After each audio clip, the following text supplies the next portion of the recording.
Okay, so you're getting 1 billion downloads a year. Something like that. So I could ask you, what do you make of that? Like, are you the most powerful interviewer on the planet, or are you the most powerful interview that the planet has ever seen? Whoa. Because who has 1 billion of anything? Thanks, Bruce. I'm back here right now backstage. I'll be interviewing the fighters as they come out of the octagon, and I'll also be The baseball team. And I was the guy who was always causing trouble and wrecking his car and going crazy. That was me. I look like a baby. The camera zooms in on a dimly lit studio adorned with posters of martial arts legends, mementos from countless guests, and the faint aroma of cigar smoke in the air. This is Joe Rogan's domain, part man cave, part forum, where raw dialogue thrives without the constraints of traditional media. Joe Rogan, the man himself, sits back in his chair, headphones on, ready to engage. But how did he get here? The journey begins in Newark, New Jersey, where young Joe grapples with the complexities of a broken home. His father disappears from his life at a tender age, leaving him to navigate adolescence with a shifting sense of stability. Martial arts becomes his anchor. As Joe learns to fight, he also learns discipline, resilience, and the value of standing one's ground.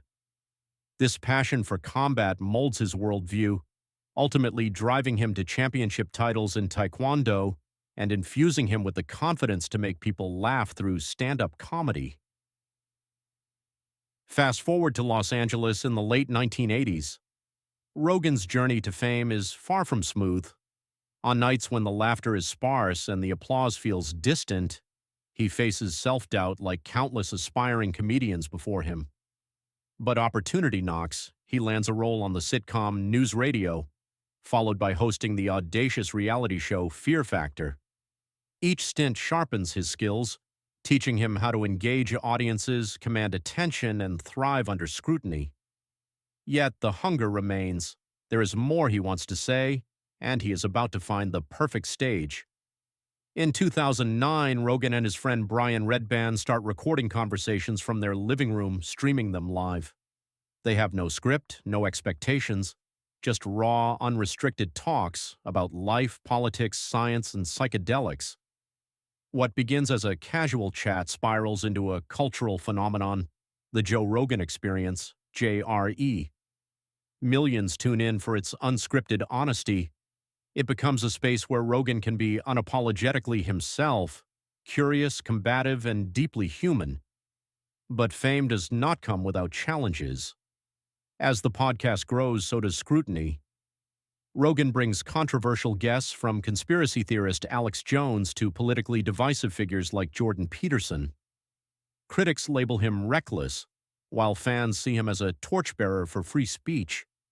Even moments meant to be lighthearted, like his infamous conversation with Elon Musk, ignite firestorms. The weight of his influence, be it praised or derided, often sits heavy on his shoulders. In one particularly turbulent episode, Rogan reflects, "I'm just a guy having conversations." But deep down, he knows it's more than that. His show shapes public discourse and sways opinions. He is a symbol of both modern freedom and modern risk, treading thin lines and often alone bugged space. The scene shifts to the present day. Rogan, now a multimillionaire with an exclusive deal with Spotify, sits in his high-tech Texas studio. He has transcended being just a comedian or a commentator. He is a cultural figure whose influence spans generations and political divides. Yet, even as he interviews his guests, there's a hint of the same curious kid from Newark, a man still eager to ask, challenge, and understand. The camera pans out as Rogan smiles during one of his podcasts, leaning forward to listen. Despite criticism and controversy, his journey is a testament to resilience, transformation, and the power of authentic conversation. The closing words echo, love him or hate him, Joe Rogan isn't just a name, he's a movement.